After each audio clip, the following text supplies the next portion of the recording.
अच्छा सलीम साहब, मैं आपकी जानिब आना चाहूँगी। एक एक्स क्रिकेटर हैं राशिद लतीफ़ साहब, उन्होंने एक टीवी शो में बोला है कि राशिद खान वसीम अकरम से बड़े क्रिकेटर हैं, तो आप इससे कितना इत्तेफाक करेंगे या इस पर क्या राय देंगे?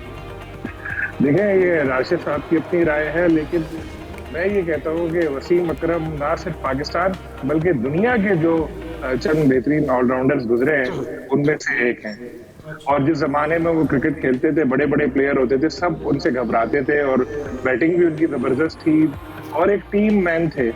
आप बार बार जिक्र होता है 1992 का वर्ल्ड कप और उनकी बॉलिंग। उसके बाद भी अगर हम देखें तो 2 Ws की जोड़ी मशहूर हुई थी, वसीम अकरम और वकार यूनुस की। तो राशिद भाई के वसीम अकरम से थोड़े से वसीम भाई इन लोग के रिलेशन अच्छे नहीं है शुरू से ही ना। हो सकता है इस तनाजुर में उन्होंने ना कही हो, लेकिन ये है कि कहीं ना कहीं एक ऐसा है कि जब आपको याद है एक जमाना 90s का, जब बहुत ज्यादा फिक्सिंग और इस तरह की चीजें आई थी, एक दूसरे पे इल्जाम चलते थे, तब से इन लोगों के ताल्लुकात थोड़े खराब हुए थे। नो डाउट राशिद खान बहुत अच्छे ऑलराउंडर है, लेकिन वसीम अकरम कहाँ, राशिद खान कहाँ। हाँ, अगर 10 साल 15 साल राशिद इसी तरह परफॉर्म करते रहे, 15 तो बहुत है, 10 साल भी कर लिया और इतनी विकेटें ले लें वसीम अकरम के बराबर, इतने ही रन बना ले, तो फिर ये कहा जा सकेगा कि हाँ जी उनसे बड़े। इस वक्त तो वसीम अकरम बहुत आगे। ठीक है जाहिद साहब, आप इस हवाले से क्या कहेंगे? और इसके साथ साथ हरभजन सिंह की जानिब से कहा गया है कि भारतीय टीम वैसे तो जीतेगी और सिर्फ उन्हें फ़खर जमान से थोड़ा मोहतात रहने की ज़रूरत है। देखिए, वसीम जो है ना, वसीम अकरम क्योंकि बहुत ज़्यादा मैचेस खेल चुके हैं। उस वक्त T20 तो होते नहीं थे, टेस्ट मैचेस थे, वनडे मैचेस थे, और वनडे में ये पहले बॉलर हैं जिन्होंने 500 विकेटें ली हैं। और यहाँ मैं ये भी जिक्र करूँ, ज़हीर खान जो फास्ट बॉलर हैं भारत के, उन्होंने एक इंटरव्यू में अपने 5 जो बेस्ट बॉलर्स हैं उनका नाम लिया है, जिसमें वसीम अकरम और वकार यूनुस भी शामिल हैं। बाकी उन्होंने मैकग्रा को पसंद किया है, डेल स्टेन को पसंद किया है, और चमंदा आवास को श्रीलंका। अजीब, बिल्कुल इत्तफाक कहना चाहिए, उसमें उन्होंने बुमराह को शामिल नहीं किया। जहाँ तक आप राशिद लतीफ़ की बात करते हैं, राशिद लतीफ़ का एक अपना ख्याल हो सकता है और जिसका उन्होंने इजहार भी किया है। जब सलीम भाई जिसका जिक्र कर रहे थे, मैच फिक्सिंग की जो इंक्वायरी थी, जैसे कि उनकी शायद खालिद महमूद उस वक्त के चेयरमैन थे PCB, उनके अलावा मैं ही हूँगा या चंद एक जर्नलिस्ट होंगे जिन्होंने हर की इंक्वायरी अटेंड की थी। मेरा ख्याल है इस रेफरेंस में शायद राशिद ने बात नहीं की, क्योंकि राशिद खान के बारे में जो उन्होंने कहा, क्योंकि अभी उभरते हुए खिलाड़ी हैं, अफ़गानिस्तान की सूरत हाल भी ऐसी नहीं है क्योंकि बाहर ज़्यादातर खेलते रहे राशिद, और साथ उन्होंने मशवरा भी दिया कि राशिद को चाहिए ज़्यादा से ज़्यादा टेस्ट मैचेस खेले।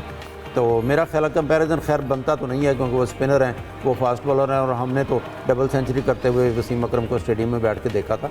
तो बैटिंग भी बहुत अच्छी करते थे और बेस्ट ऑलराउंडर थे अपने वक्त के वसीम। बिल्कुल मैं ये चाह रहा था कि वसीम अकरम, मैं ये नहीं कह रहा कि वो फिक्सिंग की वजह से उनको उन दोनों पसंद नहीं करते थे। मैं ये कह रहा था जिस वक्त इशू हुआ था तो उन लोगों के आपस में रिलेशंस खराब हो गए थे, और मेरी जहाँ तक मालूमात है अभी भी कोई इतने अच्छे इनके रिलेशंस नहीं है।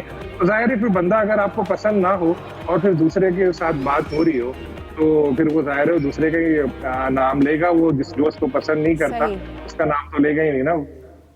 बिल्कुल, सबकी अपनी राय है, और जैसे कि आजकल हैपनिंग भी हो रही है तो सब अपनी कह लें कि अपनी अपनी बात सामने रख रहे हैं, और इसके साथ साथ एक्साइटमेंट भी है। यूसुफ साहब, कल भी जो लाहौर में तकरीब हुई दीवाने आम में, बहुत अच्छी रही, लेकिन हमने कहीं ना कहीं आतिफ असलम की कमी को महसूस की। तो आप इस हवाले से क्या कहेंगे?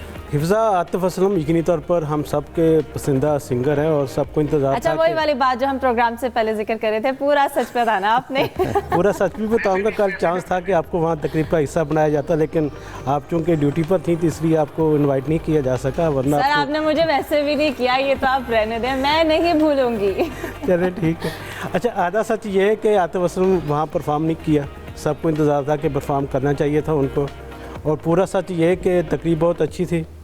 रेड कारपेट बिछाया गया था, हजूरी बाग में दीवाने आम में ये तकरीब रखी गई थी। शानदार इंतजाम थे जिस तरह के होने चाहिए मेगा इवेंट के हवाले से।